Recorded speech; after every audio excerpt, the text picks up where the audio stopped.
નમસ્તે ખેડૂત મિત્રો, હું પ્રભુભાઈ કેલા જૈવિક ખેતીની વાતોમાં તમારું સ્વાગત કરવી છે. મિત્રો, આજે આપણે ઘઉંની વાવણી છે અને ઘઉં વાવવાના છે ઓર્ગેનિક રીતે, અને એ મુહૂર્ત થાય છે એ તમે સંપૂર્ણ રીતે જુઓ.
તો આજે આપણે ઘઉંની વાવણી કરવાની છે અને ભરતભાઈ તેમની વાવણી લઈને આવ્યા છે, અને આ આપણે ગાય આધારિત સંપૂર્ણ માહિતી અને ગાય આધારિત સંપૂર્ણ રીતે ઘઉં વાવી છે, અને આ એ રીતનું આ વિડીયો ઉતારવી છે, અને એ સંપૂર્ણ રીતે માહિતી હું તમને આપું છું. મિત્રો, ઘઉં નાખી દેવી વાવણીમાં.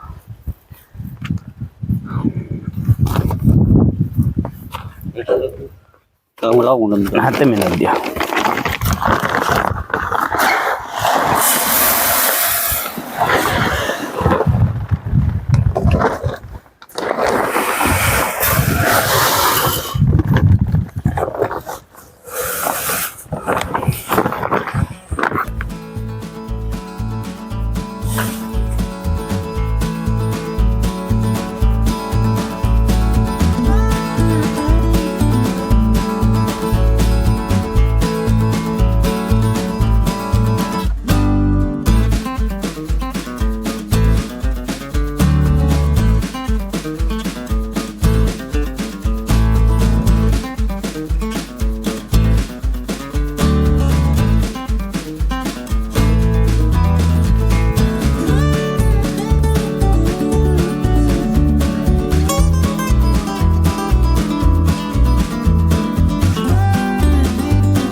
જો મિત્રો, આ ઘઉંનું વાવેતર ચાલુ છે ગાય આધારિત ખેતીમાં. જો આ રીતની વાવણી કરવી છે મેં, જો આ ટ્રેક્ટરથી ઘઉં વાવી છે, અને મિત્રો જોઈ લો આ રીતનું વવાય છે. જો આ રીતની પાળાઈ થાય છે, આ રીતનું સંપૂર્ણ રીતે વવાય છે મિત્રો. અને આ છે આપણે ઓર્ગેનિક રીતે ઘઉં પકવવાના છે. મિત્રો જોઈ લો, મિત્રો આ રીતે સીધી પાળે, કમ્પ્લીટ રીતે સીધી પાળે થાય છે. જો મિત્રો, આ કમ્પ્લીટ સીધી પાળે. આ કારીગર બહુ સારા છે વાવવા માટે, તો કમ્પ્લીટ રીતે પાળિયા બન્યા છે, જોઈ લો. અને આ મિત્રો પછી આપણે જ્યારે ઘઉં ઉગે અને કમ્પ્લીટ રીતે થઈ જાય ત્યારે આપણે બીજો એક વિડીયો બનાવશું, અને એ કઈ રીતનું આમાં કામ લીધું છે એ બધું તમામ માહિતી આપશું. મિત્રો, જો આ વિડીયો તમને સારો અને ઉપયોગી લાગે તો શેર, પાસ ને સબસ્ક્રાઈબ કરજો. જય ગૌ માતા.